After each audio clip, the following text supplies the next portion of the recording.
Entre 1478 y 1833, miles de personas fueron detenidas, torturadas y ejecutadas porque sus creencias religiosas no estaban bien vistas en su patria.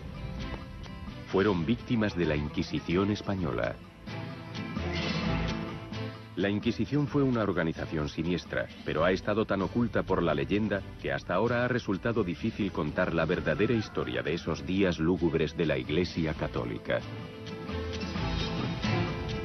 La verdadera historia de la Inquisición.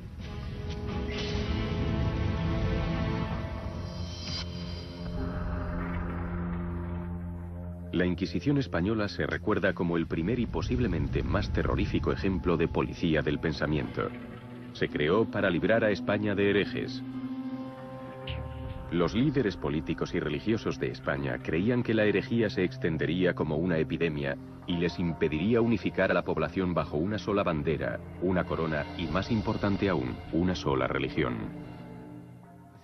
Creo que la necesidad de la Inquisición en la época final de la España medieval fue un reflejo del hecho de la existencia de varias razas y pueblos diferentes que vivían en esta misma península. Estaban los judíos, estaban los moros, por supuesto los cristianos siempre fueron los más influyentes, pero a veces se sentían amenazados por el poder, la riqueza y la diferencia de las otras culturas que estaban viviendo en Iberia en aquel momento. La Inquisición era un tribunal religioso itinerante que buscaba y castigaba crímenes contra Dios y la Iglesia Católica. En el proceso, eliminaron de España su diversidad religiosa y cultural. Reclutó a miles de informadores anónimos y envolvió sus métodos en un manto de secretismo. Los documentos de la época revelan la atmósfera de temor que provocaba. Todo el mundo tiembla ante su solo nombre, ya que tiene suprema autoridad sobre la propiedad, la vida, el honor e incluso las almas de los hombres.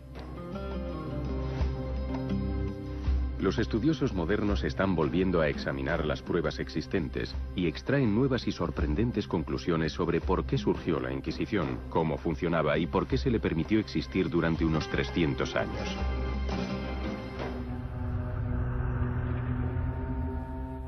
La parte fundamental del trabajo de la Inquisición era el interrogatorio. El prisionero permanecía engrillado durante horas interminables. Estos antiguos y siniestros métodos han pervivido, imitados en el mundo moderno por regímenes políticos y religiosos opresivos, desde la Gestapo al KGB.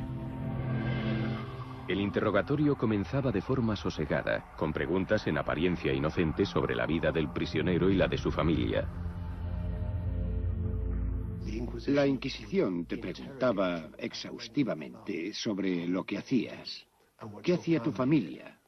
Porque no solo eras tú quien le preocupaba, sino todos los que pudieras conocer, lo que ellos denominaban tus cómplices.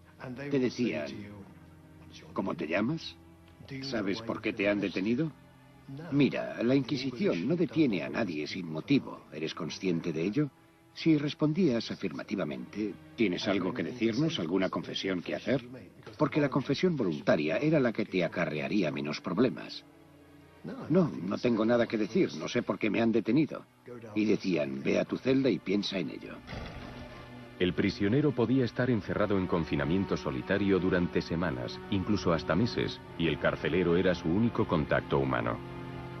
Pero después, el inquisidor lo visitaba para hacerle más preguntas y para incitar al prisionero a que confesara. Entonces, cuando volvías a estar con él, el inquisidor te decía, bien, ¿hay algo que quieras decirnos? Quizá respondías, cuando tal y tal dicen que estuve en tal sitio, pues resulta que fue así, acabo de recordarlo, fue hace mucho tiempo. En ese momento, el prisionero tenía la esperanza de que una pequeña confesión sería suficiente para que el inquisidor dejara de interrogarlo. Al contrario, el inquisidor sigue hurgando en la herida, por así decirlo. Tira de la cuerda. Y la presión psicológica, la soledad, la preocupación por tu familia y también por ti mismo, hacen que al final probablemente no seas capaz de soportar la tensión y quieras confesar. La Inquisición no apresuraba su justicia. Algunos juicios e interrogatorios duraban años. durante los cuales los prisioneros languidecían en prisión.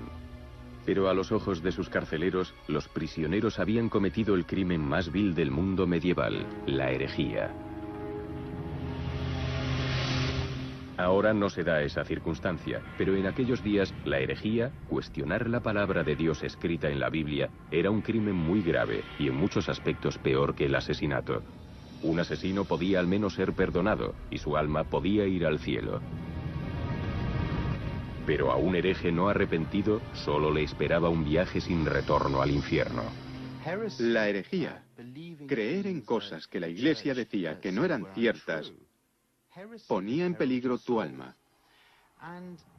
Se puede explicar de forma análoga al gran temor que hoy tenemos al cáncer, porque la herejía era vista como una enfermedad que podía arruinar toda tu salud espiritual hasta el punto de dejarte sin redención. Y lo que es más, quizás la herejía fuese peor que el cáncer, porque podías contagiarte de otras personas. La Inquisición se consideraba a sí misma como el cirujano que actuaba al servicio de la todopoderosa Iglesia Católica. Tenía que extirpar el cáncer de la herejía de la mente del pueblo español antes de que pudiese extenderse. Los síntomas de la herejía eran muchos y variados, desde dudar de la resurrección de Cristo a los pecados sexuales como el adulterio y la homosexualidad. También podías encontrarte ante la Inquisición por lo que hoy parecería el más despreocupado e insignificante de los comentarios. Podía ser, por ejemplo, una declaración herética, algo así. Un hombre sentado a una mesa está jugando a las cartas y empieza a jurar y maldecir. Y maldice a la Virgen María diciendo, imposible que fuese virgen, no puede ser. No físicamente, no es natural, no puede ser. Alguien lo denunciaba a la Inquisición. La Inquisición lo detenía y le preguntaba por el significado de sus palabras. No solo se interesaba la Inquisición por los comentarios que cuestionaban los dogmas cristianos, sino que también investigaba a personas cuya moralidad, en concreto la moralidad sexual, se desviaba de los preceptos cristianos. Esto tuvo un efecto desconcertante en las comunidades campesinas. Otra de las cosas por la que acababan ante la Inquisición era sobre todo admitir la fornicación, que era considerar algo lógico que dos personas solteras practicasen el sexo. No practicarlo de verdad, sino decir que creías que era correcto. Por supuesto, en la cultura campesina, donde las relaciones prematrimoniales y extramaritales eran algo muy habitual, no había conciencia de que el sexo entre personas solteras fuese algo malo. Pero a los ojos de la Inquisición era del todo lógico. Se había cometido una herejía. Si en el interrogatorio no se obtenía una explicación satisfactoria, el inquisidor podía solicitar la ayuda del sirviente más temido de la Inquisición española, el torturador.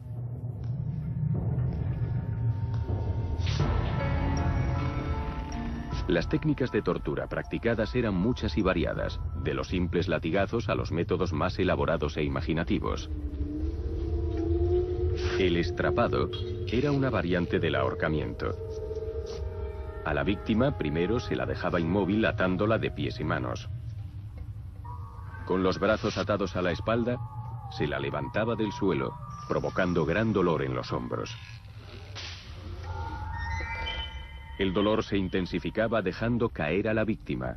Al detener la caída justo cerca del suelo, la víctima recibía una gran sacudida que le dislocaba los hombros con un ruido característico.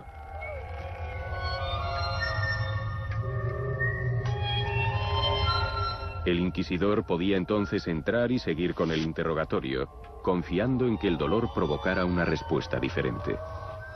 Como los estudiosos modernos ven ahora, el uso de la tortura, aunque traumático, estaba muy extendido en esta época tan poco refinada. No había otra alternativa, o al menos no tenían otra. No contaban con drogas para controlar la mente, ni nada parecido, ni sueros de la verdad. No había alternativa si estaba seguro de que una persona tenía cosas que decir, pero impedía deliberadamente el trabajo de la Inquisición al negarse a confesar. O porque era muy corriente que una persona no dijese nada para defender o proteger a los miembros de su familia. La Inquisición no veía más opción que ordenar la tortura. era tan grave y dañina como para hacer necesaria la creación de la Inquisición. Al examinar los documentos se ve la respuesta. Simplemente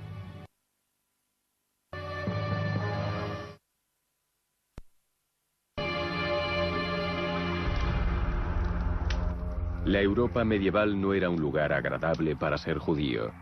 Las tensiones entre judíos y cristianos han existido desde los días del Nuevo Testamento. Las enseñanzas cristianas de la época decían que los judíos eran responsables de la crucifixión de Cristo y que se negaban a aceptarlo como el Hijo de Dios. Los judíos fueron perseguidos en varias épocas en muchos países europeos. No fue difícil suscitar el sentimiento antijudío en la cristiandad del siglo XIV. Todo lo que se necesitaba era que algo o alguien encendiese la llama del odio. Las comunidades pueden vivir juntas, en paz, durante generaciones. En la España medieval supongo que igual que en los Balcanes hoy en día. La tensión no pasa de la política local hasta que alguien decide que le interesa elevar el tono de esas tensiones. Un conocido predicador antijudío llamado Ferran Martínez hizo precisamente eso. En 1391 aprovechó una temporal falta de autoridad en la curia de Sevilla y utilizó su posición para incitar a la violencia física contra los judíos de la ciudad. En escenas que recuerdan las persecuciones de los judíos en la Alemania nazi, una multitud cristiana marchó hacia el barrio judío de la ciudad. Atraparon a cientos en las estrechas callejuelas y cometieron una serie de asaltos. Tan intensa fue la violencia y el pánico que en una calle en concreto cientos de judíos perdieron la vida. La calle se conoce ahora como Calle de la Muerte, en recuerdo de aquello. Entre junio y agosto de aquel año, una oleada de violencia callejera y ataques contra los judíos se extendió por toda España, desde Sevilla en el sur a Barcelona en el norte. Los muertos fueron miles.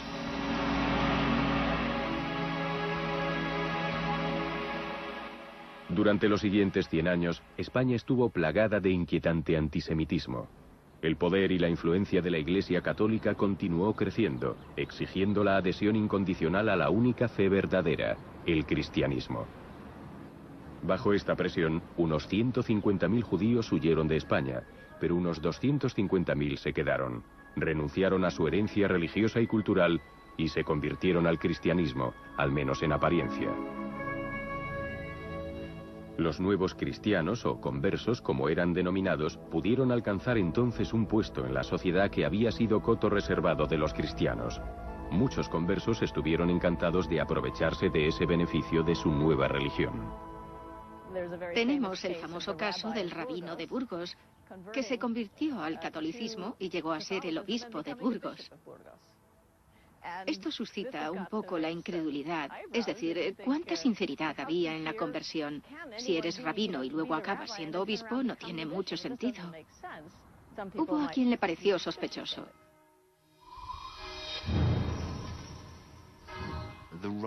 La rivalidad, la animosidad, esos sentimientos de, a veces, odio real por parte de los cristianos viejos hacia las comunidades judías no solo se daban por la religión, sino también por la competencia en cuanto al trabajo y la posición social. Porque las áreas donde a las familias judías se les permitía trabajar estaban restringidas por la corona. Pero si se convertían en nuevos cristianos, si se convertían en miembros de la dominante comunidad cristiana, ¿qué iba a impedirles avanzar y apoderarse del trabajo de los viejos cristianos? Durante un siglo, el resentimiento y la suspicacia crecieron. Los judíos que se habían convertido y habían triunfado fuera de la comunidad judía eran los más sospechosos a ojos de los viejos cristianos. La población de viejos cristianos creía que estos nuevos conversos no eran verdaderos cristianos, que su nueva fe era fingida y que seguían practicando el judaísmo en secreto. No es sorprendente que cuando se creó la Inquisición, sus primeros objetivos fuesen estos conversos. La Inquisición fue el primer mecanismo formal para eliminar de España la falsa fe. La Inquisición estaba organizada y era metódica. Designaba equipos, conocidos como tribunales, y los enviaba por toda España para descubrir y exterminar la herejía. El tamaño del tribunal variaba, pero estaba presidido por un gran inquisidor, el jefe, que estaba secundado por otros 2 inquisidores. Tenían a su disposición un escriba y los servicios de un médico para controlar la salud de los sospechosos, porque los detenidos podían acabar en manos del torturador contratado a las autoridades civiles para extraer más información. Pero lo que todos los tribunales necesitaban por encima de todo eran sospechosos. Era seguro que se cometían herejías, solo era cuestión de encontrar a los herejes. ¿Cómo lo lograba la Inquisición? El primer paso fue solicitar voluntarios.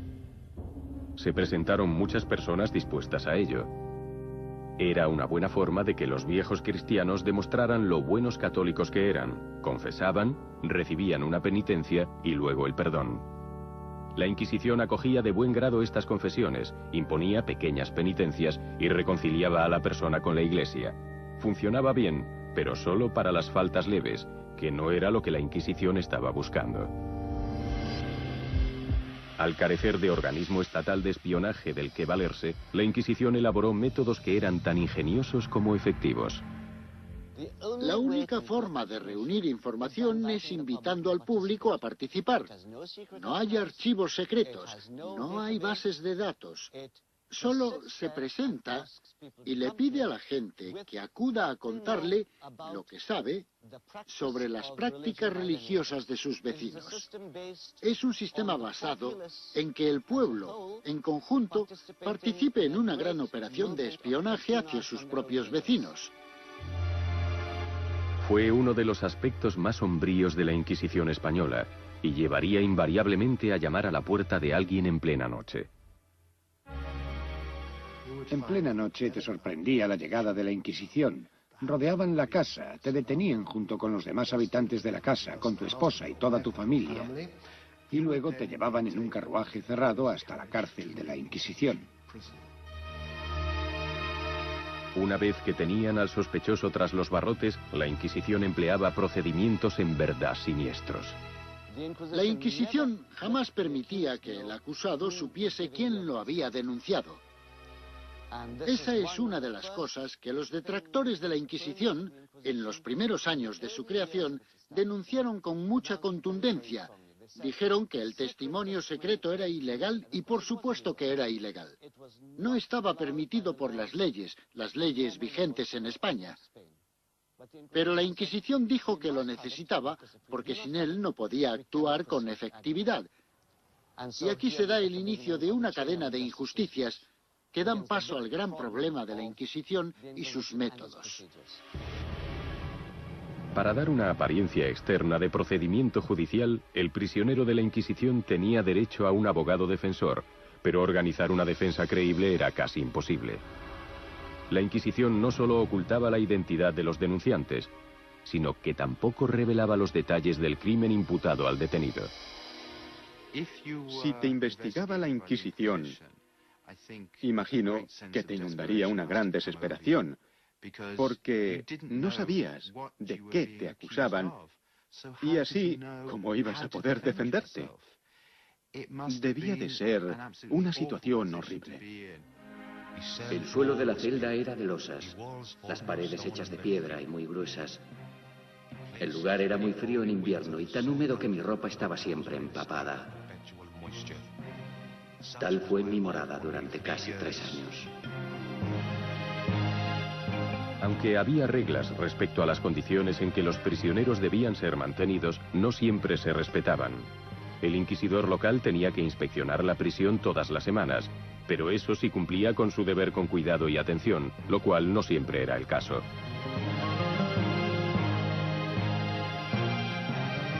Un informe sobre las condiciones de la prisión de Córdoba describe las celdas como horribles madrigueras plagadas de ratas, serpientes y otras alimañas, donde los desdichados cautivos, enfermos y desesperados pasaban hambre, y los carceleros los maltrataban como a perros.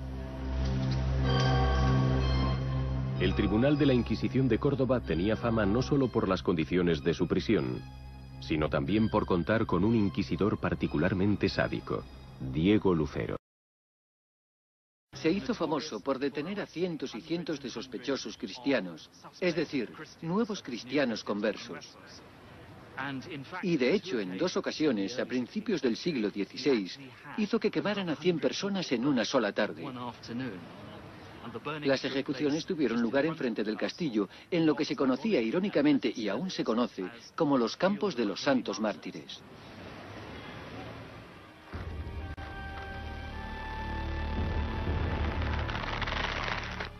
Resultaba muy fácil para los sádicos inquisidores satisfacer su crueldad. Eran los únicos encargados de decidir cuándo, cómo y con qué frecuencia poner en práctica la tortura. Una de las torturas de la Inquisición más imaginativas era la de la toca, o la tortura del agua. La víctima era atada, inmovilizada sobre una superficie, y se la obligaba a tragar un trozo largo de tela absorbente. Cuando ya no le cabía más tela en la garganta, se vertía agua dentro de su boca, que el torturado tragaba por reflejo. La víctima ingería más y más tela hasta que entraba en su estómago.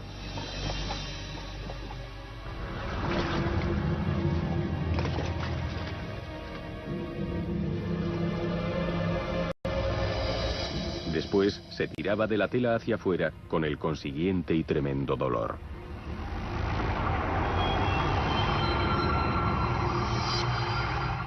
Aunque estas primeras víctimas de la Inquisición fueron mayormente judíos, o al menos nuevos cristianos sospechosos, cualquiera que no fuese de una etnia española o verdadero católico romano no era bienvenido en España a finales del siglo XV. El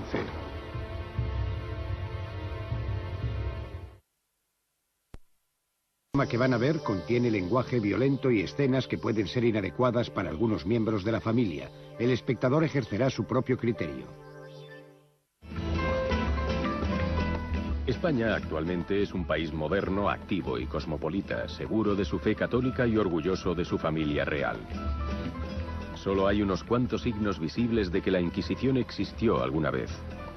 Pero hace 500 años, España, tal como la conocemos hoy, no existía. El territorio estaba dividido en una serie de reinos separados. En la Plaza de España de Sevilla, los murales de azulejos plasman los importantes acontecimientos que contribuyeron a forjar la Nueva España.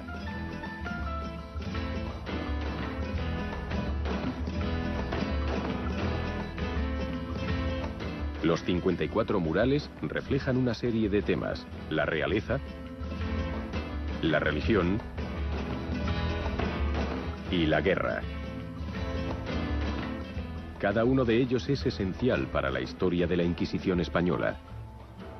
Hasta la época de la Inquisición, muchos de los reinos de España habían estado gobernados por musulmanes o moros. La influencia mora aún puede apreciarse hoy día.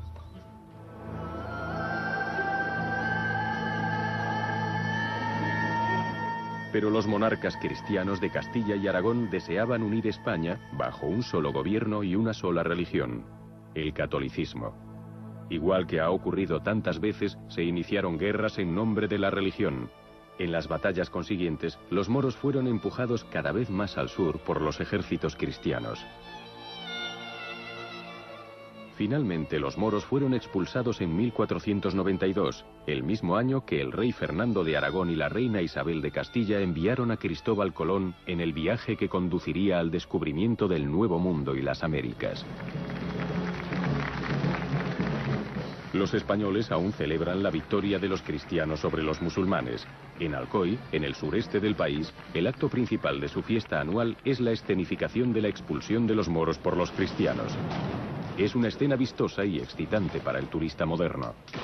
Pero habla de una época, no tan distante, en que la intolerancia religiosa siempre condujo a la violencia y al derramamiento de sangre. Isabel y Fernando probablemente creyeron que sus problemas se habían terminado. Pronto descubrieron que a pesar de 100 años de conversiones, los judíos y sus nuevos descendientes cristianos seguían siendo un gran problema. Cuando el territorio cristiano aumentó, y los reinos cristianos se extendieron hacia el sur y absorbieron las comunidades judías de las grandes ciudades como Córdoba, Sevilla y luego Granada, tuvieron que plantearse qué iban a hacer con las comunidades judías. ¿Iban a tolerar su existencia?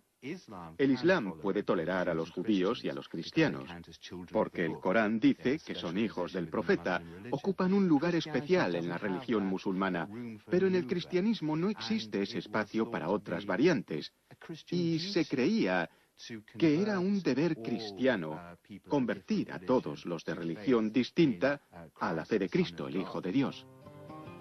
Fernando e Isabel eran buenos católicos, pero también ansiaban el poder político. Habían subestimado el peligroso odio entre cristianos y judíos que amenazaba la paz y la unidad. Pero sufrirían una terrible pérdida si todo el que era judío o tenía antepasados judíos era expulsado o encarcelado. Muchas de esas personas eran los ciudadanos más destacados y pudientes de España. Isabel y Fernando no podían permitirse prescindir de ellos en la sociedad, pero tampoco permitir que continuasen la inestabilidad y el odio. Hacía falta una medida clara y decisiva. En marzo de 1492, dieron un ultimátum a los judíos que se habían quedado: convertirse al cristianismo o abandonar España para siempre. Los judíos de España tuvieron 6 meses para decidir. Los judíos conversos no eran temidos, sino odiados. Eran odiados porque, para empezar, la población en general se negaba a creer en su sincera conversión al cristianismo, al catolicismo. Así que los veían como traidores. Y puesto que no eran sinceros, significaba que aún eran judíos. Los viejos cristianos estaban convencidos de que muchos de estos nuevos conversos mantenían en secreto su fe judía, que respetaban no solo los días santos cristianos, sino también el sabbat judío y sus festividades, que requerían una preparación especial y obvia. Se cortaban el pelo los viernes porque es una ceremonia especial de los judíos y porque es un pecado para ellos cortarse el pelo, la barba o las uñas en sabbat. Todas las mujeres se bañaban según la costumbre judía. Se encerraban en un patio interior para que los criados no pudieran verlas. Las sospechas de los viejos cristianos se avivaban aún más si sospechaban que un converso aún mantenía las reglas kosher sobre la higiene y los alimentos. Para dar la apariencia de que comían cerdo, fingían comerlo y con disimulo lo tiraban bajo la mesa. No era suficiente con solo decir que creías en la cristiandad. También debías demostrar que llevabas el mismo estilo de vida que tus vecinos cristianos. Por ejemplo, ¿comías cerdo? Si rechazabas comer cerdo y querías que te tomaran por cristiano, las autoridades podrían pensar que tal vez no te hubieses convertido de verdad. Hoy día, aún hay muestras del antiguo temor de que a uno lo acusaran de ser judío. En cafés y bares aún cuelgan carne de cerdo en lugar visible. Esto tiene su origen en la época de la Inquisición, cuando era un anuncio visible de que el propietario comía cerdo y por tanto era un verdadero cristiano. No solo eran las reglas judías respecto a la comida lo que podía atraer la atención de la Inquisición. Algo tan simple como tender la colada a secar el día equivocado de la semana podía constituir una herejía. En el siglo XVI, por ejemplo, se dio el caso de una mujer que fue investigada por la Inquisición simplemente porque se cambió la ropa blanca un sábado. Eso se consideró un signo de que tal vez estaba rindiendo culto al sabbat judío en vez de al domingo cristiano. El resentimiento de los viejos cristianos contra los judíos ocultos se hizo más ardiente, sobre todo en ciudades como Sevilla. Bajo una enorme presión política, Isabel y Fernando fueron a Sevilla como último esfuerzo para encontrar una solución antes de que su sueño de un territorio seguro bajo una sola religión fuese despedazado. Y ocurrió que, tras obtener el consejo de lo más alto de la curia católica de Sevilla, Isabel y Fernando finalmente tomaron la funesta decisión de que España necesitaba una Inquisición. Pero pese a su posición de reyes, no podían crear tal organización sin un permiso especial del jefe de la Iglesia, el Papa. El 1 de noviembre, el Papa Sixto IV otorgó el permiso y nació la Inquisición española. Sus inicios fueron modestos, pero a medida que se incrementaban los tribunales, necesitaban a alguien que se hiciese cargo de toda la responsabilidad. Recurrieron al Papa de Roma y este publicó una bula papal nombrando a Tomás de Torquemada como primer gran inquisidor. Torquemada presidió la Inquisición durante sus primeros años, unos de los más sangrientos de su existencia, cuando la gran mayoría de sus víctimas fueron judíos. También instauró muchos de los métodos que la Inquisición practicaría durante cientos de años.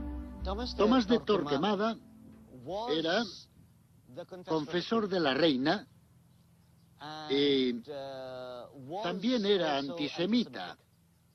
Por otra parte, elaboró las primeras instrucciones de la Inquisición. Puso por escrito lo que podía hacer y lo que no podía hacer.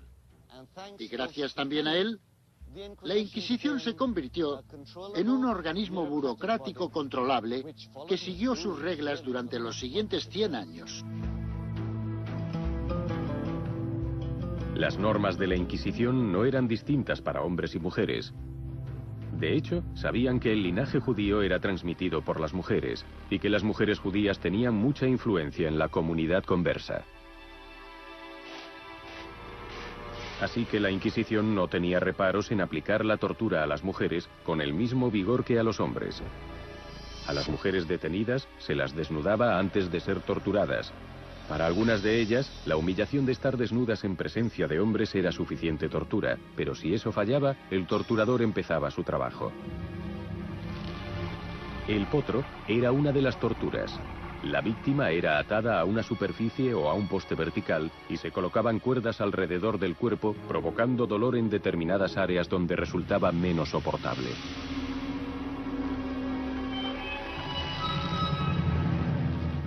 También permitía que el inquisidor continuase su interrogatorio, que solo paraba para que el torturador dosificase el dolor infligido.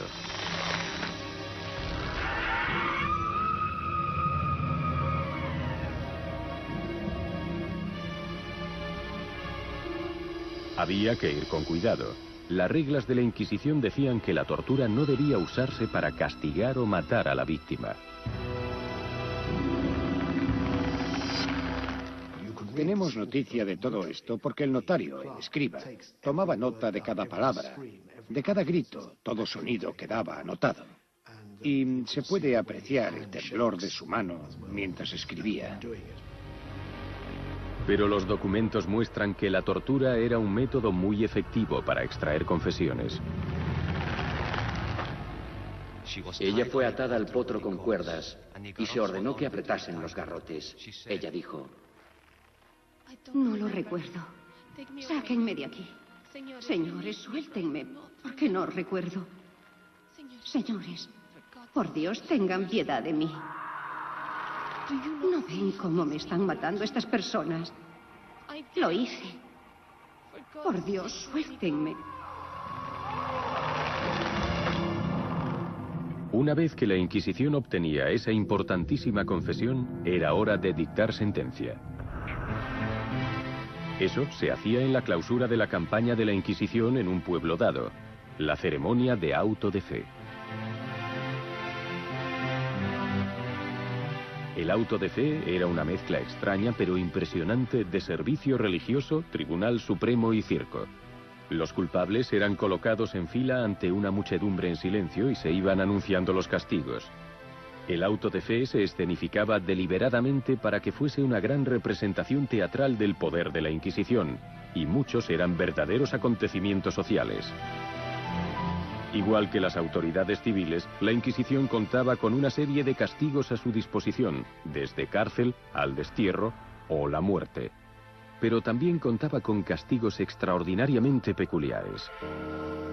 En el castigo del San Benito, al reo se lo obligaba a llevar una túnica floja, que llevaba un aspa de color rojo. Esto marcaba al penitente como hereje.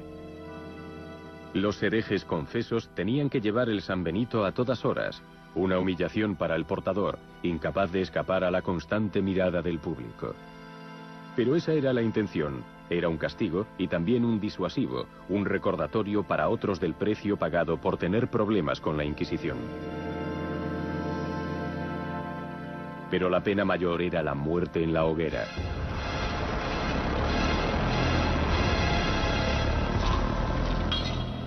La muerte en la pira se reservaba a dos clases de víctimas. A algunos herejes obstinados que se negaban a cooperar y a pecadores reincidentes. En los días de la Inquisición, la segunda falta casi siempre acababa siendo la última. Para evitar mancharse las manos, la Inquisición no era la que administraba la sentencia de muerte. En lugar de ello, entregaban al acusado a las autoridades civiles que ejecutaban la sentencia. Incluso al final había un rayo de esperanza para los reos herejes. Si confesaban sus pecados, podían evitar que los quemaran vivos, pero a cambio, los estrangulaban hasta morir. Una opción no mucho mejor, pero escogida por muchos.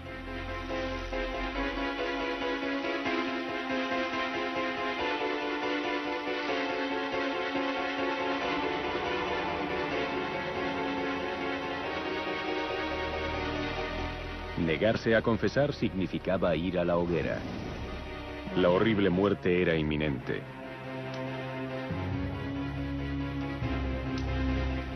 Los documentos no disimulan los truculentos detalles de la muerte en la pira.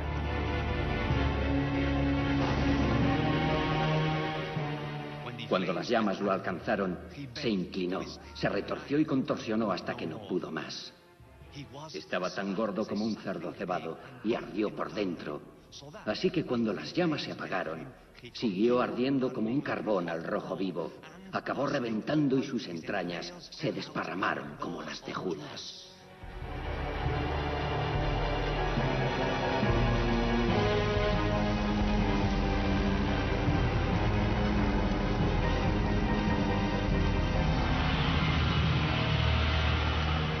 Las personas podían ser juzgadas y castigadas por la Inquisición incluso después de muertas. Cientos de personas fueron condenadas y quemadas en la hoguera en efigie mucho después de haber muerto. La justicia y efectividad de la Inquisición tenían que verse para cumplirse.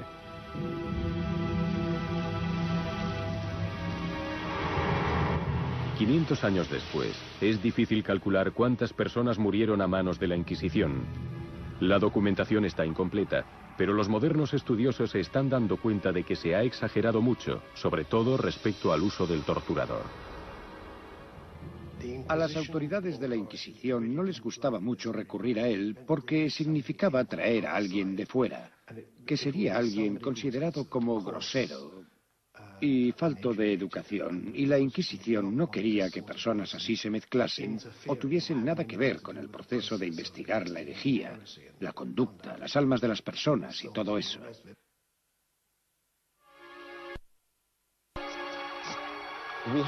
Existen cifras concretas sobre la tortura. En determinados periodos se usó con abundancia, en el siglo XVII, pero durante periodos muy cortos, e incluso entonces en general puede que hasta un 5 o un 6% de los prisioneros fuesen torturados. Pero, en total, el número de casos es muy pequeño. La tortura se reservaba solo para los casos más graves de herejía, pero no hay duda de que se practicaba.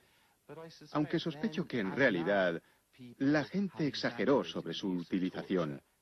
Y en cierto sentido fue culpa de la Inquisición. Sus juicios no eran públicos. Tenían prisiones propias, pero nadie sabía bien qué ocurría en ellas. Así que cuando no sabes qué está ocurriendo, siempre imaginas lo peor. ¿Significa eso que la idea que nos transmitieron sobre la Inquisición es equivocada? Es bastante probable que así sea. ¿La razón? La propaganda. Propaganda antiespañola y anticatólica, conocida por los expertos como el mito negro o la leyenda negra.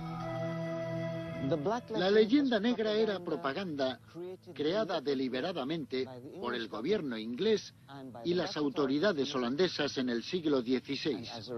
Y como resultado está claro que lo exageraron todo. De esa forma convencieron al resto del mundo de que España era un país malvado. Fue una buena táctica política y religiosa. La leyenda negra fue la respuesta al creciente poder de España en el siglo XVI. En parte, represor de España en Europa, en Italia y después en los Países Bajos.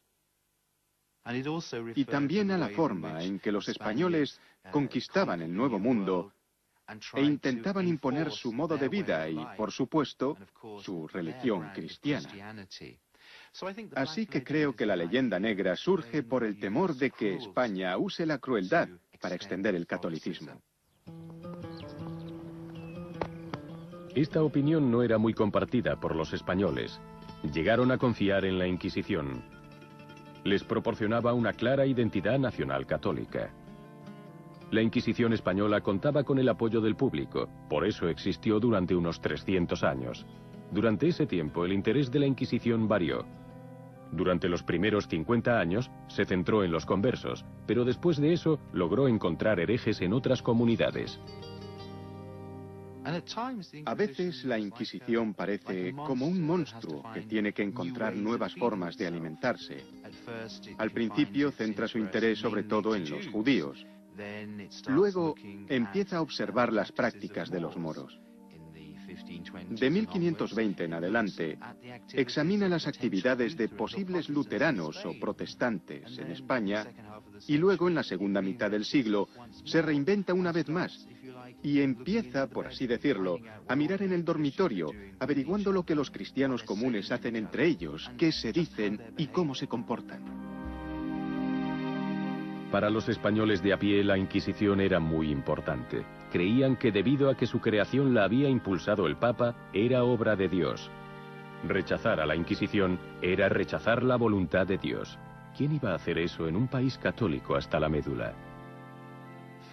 En primer lugar, no podemos ignorar que para muchos españoles corrientes, la Inquisición, el Santo Oficio, realizaba una buena tarea cristiana. Los protegía de la posible infección de la herejía. Establecía las normas de conducta de la comunidad. Intentaba evitar la conducta antisocial, como diríamos hoy. Pero creo que hay otra razón, que es: ¿quién iba a tener el valor político de abolir la Inquisición? En un principio, el valor político vino de fuera de España. Las tropas francesas, mandadas por Napoleón Bonaparte, invadieron y conquistaron España en 1808. Uno de los primeros actos de Napoleón fue disolver la Inquisición. Se opuso a que un organismo religioso fuese más importante que las autoridades civiles. Pero la presencia francesa duró poco. Los españoles pronto recuperaron sus territorios y de inmediato reinstauraron la Inquisición. Pero igual que las hogueras de los autos de fe se extinguían, así ocurrió con la Inquisición.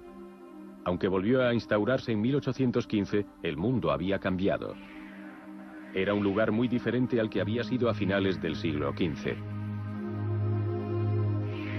La Inquisición no tuvo fuerza para sobrevivir mucho tiempo. El resto de Europa y con ella España dejaron de creer en la herejía. Una gran parte de la población no se tomaba la herejía en serio. La Inquisición ya no castiga a la gente, así que se queda desfasada y acaba siendo abolida, porque, por razones políticas, no está en consonancia con la imagen de progreso que ahora quieren proyectar en Europa. El 15 de julio de 1834, la reina de España finalmente disuelve la Inquisición española. El nombre de esa reina era Isabel II. Fue casi como si la Inquisición hubiese completado un ciclo, y aunque quizá nos haya llegado una historia distorsionada sobre los métodos terribles de la Inquisición, sigue siendo un legado muy fuerte. Las inquisiciones no han desaparecido, y la religión, la raza, las ideas políticas continúan causando conflictos en todo el mundo. Las tensiones entre católicos y protestantes en Irlanda del Norte, la limpieza étnica en los Balcanes, o el uso de la religión por los talibanes como medio para imponer el poder político en Afganistán. Todos ellos espiaron el alma de sus vecinos para ver si compartían sus mismas creencias, y cuestionaron la idea de que las diferencias deben tolerarse. Pero no tenemos que viajar muy lejos para ver con qué facilidad pueden hacer una inquisición.